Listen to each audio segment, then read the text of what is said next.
Hi, this is Ron Nutter with another edition of Tech Bites with Ron Nutter. And this time we're continuing upon the review that I started a couple of videos ago about the Roav VIVA.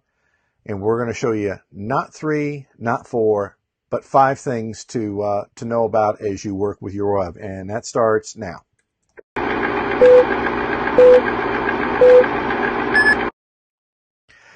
Okay, well, we'll get things back to going, get some of my buttons and switching working the way they should. Thank you for looking at this video. I've been working on some additional things with the Roav since I've got it. It's been an interesting week getting to kind of kick the tires with it and see what's going on.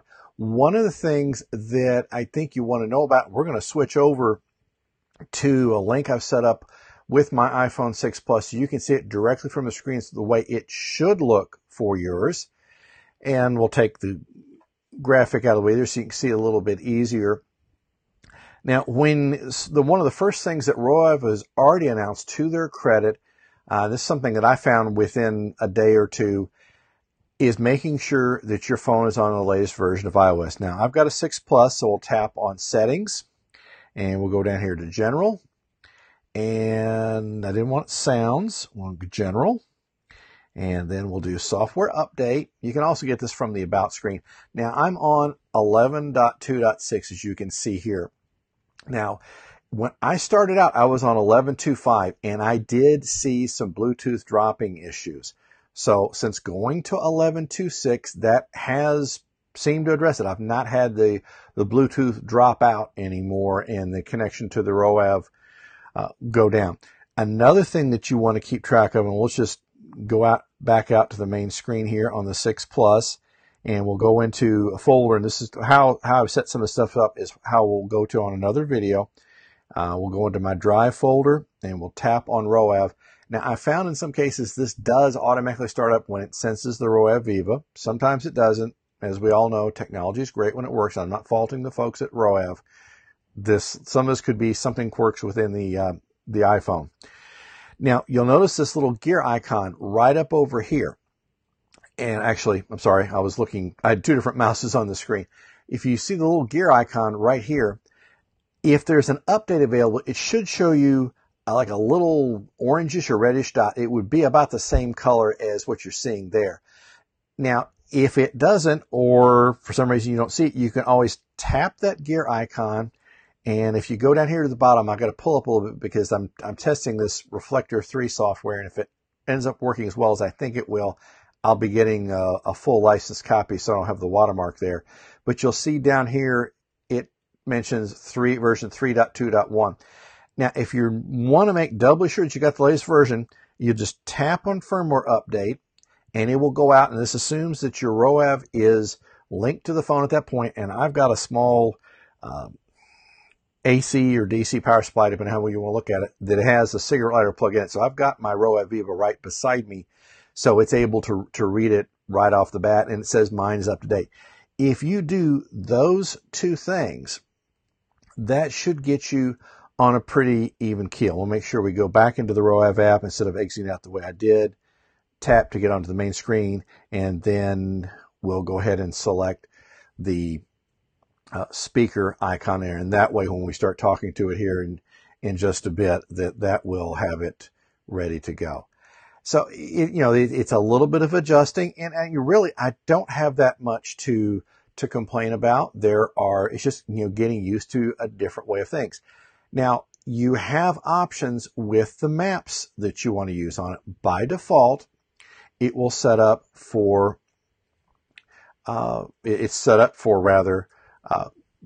Google Maps, which are fine. I just have got a preference for using Waze because of the crowdsourced traffic information, because I live in a metropolitan area where there's 2 different state highway transportation departments that are both feeding information in. The challenge with that is sometimes by the time it gets in, it gets disseminated through the different options, it may not be that useful, or some people are either not reporting things, or it doesn't clear whatever bar they've set. So what you'll do here, and let's get over here and we'll get the picture back up on the screen here that we want to have. And what you'll do is to change that, you'll tap the little gear icon there. You see down here where it says Waze. Well, it will probably say when you first go in, it will have Google Maps checked. So to change that, you just go to Google Maps and you'll tap on Waze. Now, you did see internal maps. So if you do have maps internal or another program, that may be the way it's going to link. But so far, I've used both, and it really has been pretty good. The only thing that I've noticed on here is the way that the Roav likes to control the audio. They don't apparently share the channel. Whatever API they're using is not sharing the audio channel. Well, they want to be in control of it.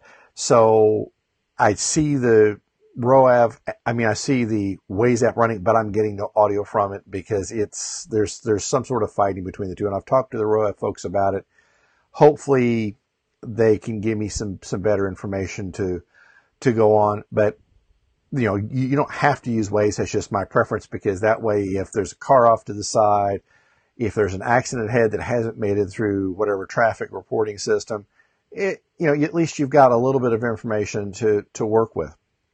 Now, the other thing that I like to have in here is, let's face it, there are, not everybody listens to AM and FM radio, and to the stations in my local area, guys, I'm sorry, I just have preferences to listen to that your content doesn't address. And I'm sure I'm not the only one.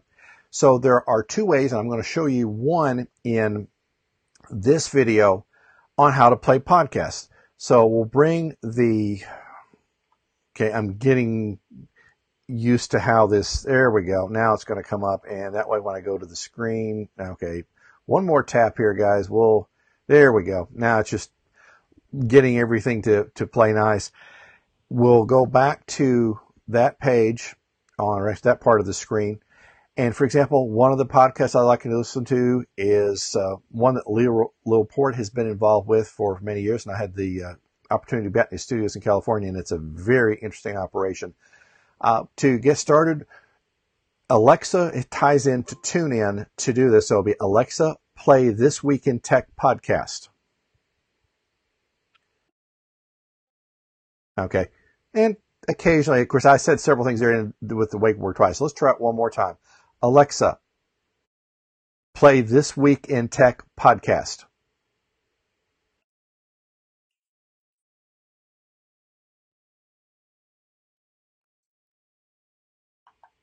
Alexa, stop. Don't want to run any foul of any copyright. Well, it's still going to do it. Alexa, stop. Okay. Think we got it that time. Well, hold on here. Alexa, stop. Okay. Third time's charm with technology. So, it's just, you'll find little quirks like that. And I'm in a quiet room. It could have misinterpreted what I said, or, who knows, but is at least an option. Now, there are several commands you'll want to be aware of, but before we get to that point, not all podcasts may be listed, and that's not a fault of the way the podcasts are being distributed. With doing TuneIn, you may have to take an initial step. Actually, you'll need to reach out to the owner or the person who produces that podcast, and there's a link I've got in the description.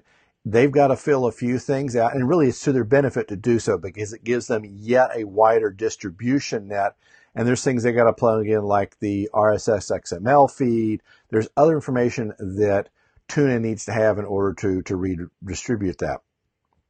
Now, you heard me giving a couple of the commands, of course, and I'm going to start saying Madam A instead of the keyword, which will help avoid some of the confusion that you've been hearing on this. If we do Madam A, stop, then it usually stops right away. That was what you heard just a minute ago, was one of the few times it didn't stop right away. Now, it could be because of what it already had in the pipeline, who knows. And if you want it louder, you can go Madam A, louder, or Matame softer.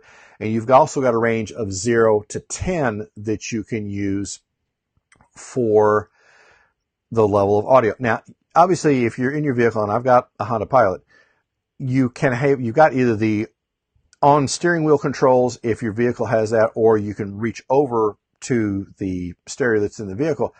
But isn't the whole part of this to not have to reach for controls and not have to be distracted? So there are some options, and you can tell it to mute, to unmute.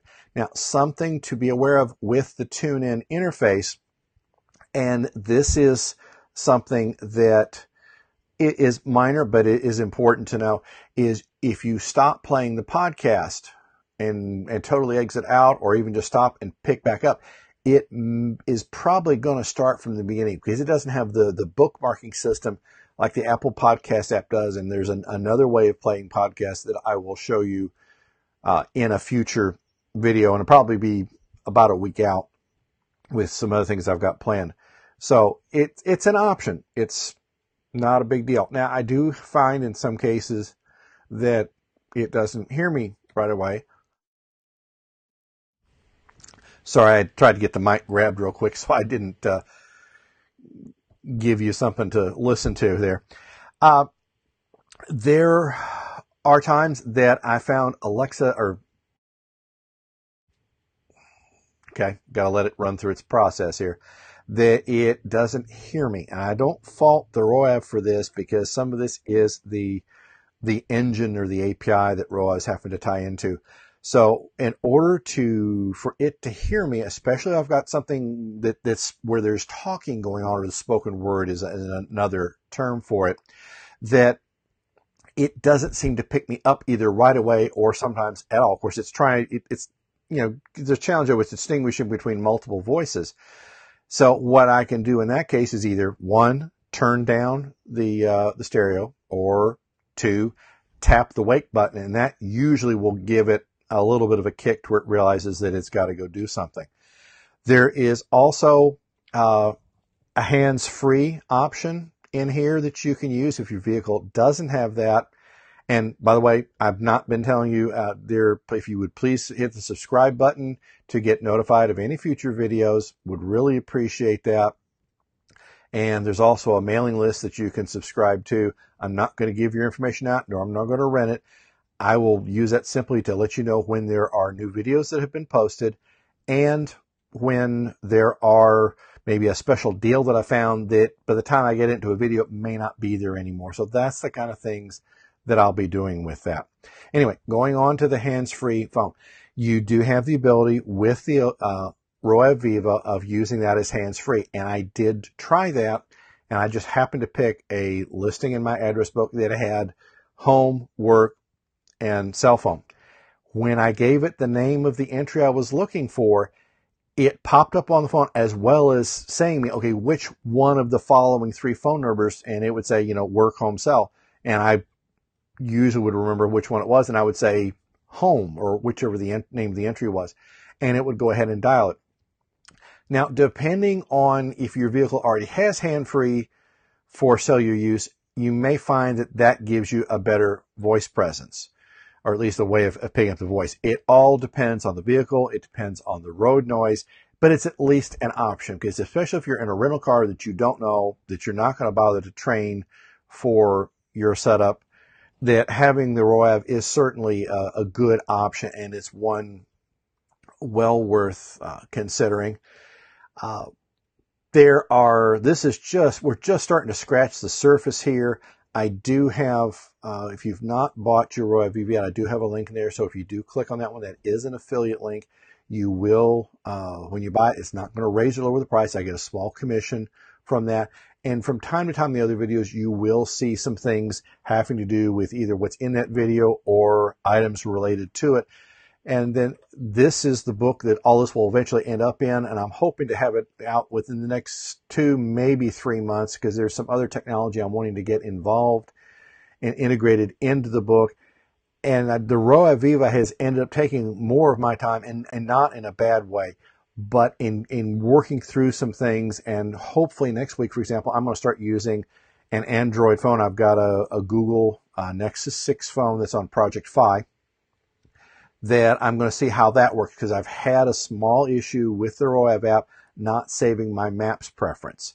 And Roav has asked me to try some things, and one of which is going to another phone, and we'll see how that works. So it's all, a process, and it could be my installation of it. I've not tried yet uninstalling and reinstalling the Roav app. There may be, I may have the right conditions that things are just not working the way that Roav would expect. So, these are just my experience with it. So far, I've been very impressed with it.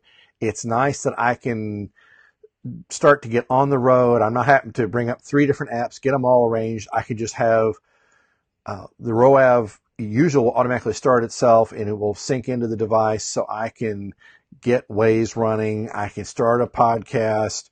So it's that much less I've got to work with the vehicle. And I hopefully here within the next few months, I'll be taking a trip where I'm going to have to use a rental vehicle. So that will be a very good test case to go over, that to show, going into a totally foreign vehicle. So anyway, I rattled on long enough. Appreciate you watching on this. This, again, is going to be the book that we're going to see things in, hopefully here in the next 2 to 3 months. I'm planning on at least 2 more videos on the Roav. I'm going to be doing one on my experiences with the Google Nexus 6. There are some other issues that I'm looking at. There's another way of doing podcasts, and that one's a little more involved, so that's why I want to hold it for its own video. But appreciate you watching the video. Please subscribe. Tell your friends about it, because I've got, at this point, about 90 videos planned, that some of them will probably come out after the book is released, because this is the magic year, folks, of home automation, and this is something that we'll be talking in future videos, using the Roav, where I can turn lights on and off, where I can show, opening the garage door. There's all things like that we're going to look at. But I've talked long enough. I'm trying to keep the videos to about 10 to 15 minutes and getting about 2 a week out, because I want to have a lot of information lined up when I go to do it, so that you get as much content as you can. Thank you for your time, and we'll see you again soon.